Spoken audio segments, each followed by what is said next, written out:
स्वागत आहे आपलं नवचैतन्य कम्युनिटीमध्ये. ना गोळी, ना औषध, ना इंजेक्शन, बरं होणे या टायटलवर आपण जीवनात यशस्वी होण्याची 11 सूत्र बघत आहोत. आजचा 6वा दिवस आहे. बघा, स्वतःच्या जीवनाकडे बघा, किती दिव्यता आहे. युनिव्हर्सने किती दिव्य गोष्टी आपल्याला दिल्या आहेत. आपण श्वास घेतो, तुम्ही त्याच्यासाठी काही एफर्ट लावता का? अजिबात नाही. तुम्ही जेवता, अन्न पचन होतं, ते उत्सर्जित होतं. तुम्ही काही करता का त्याच्यासाठी?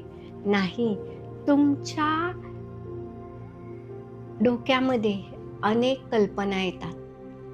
त्या भव्य दिव्य असतात, पण तुम्ही त्या इग्नोर करता. दिव्यता स्वतःमध्ये बघा, तशीच निसर्गामध्ये बघा. बघा, तो उत्तुंग हिमालय तुम्हाला काय सांगतो, की तुम्ही उंच व्हा. वाहणारी गंगा तुम्हाला काय सांगते, की सगळं पोटात घ्या. बघा, निसर्गामध्ये दिव्यता आहे, तशी या शरीरामध्येही आहे. कारण जे पिंडी आहे ते ब्रह्मांडी आहे. जशा आपल्या शरीरावर जे उंचवटे आहेत ते पर्वत आहेत, आणि ज्या शिरा ब्लड वाहून नेतात किंवा ज्या रक्तवाहिन्या आहेत त्या नद्या आहेत. बघा, किती भव्य आणि दिव्य आपल्याला ह्या परमेश्वराने बनवलंय. ह्या दिव्यतेचा अनुभव घ्या, त्याचा साक्षात्कार करून घ्या, की सर्व आपल्यामध्येच आहे. दुसरीकडे शोधायला जाण्याची गरज नाही.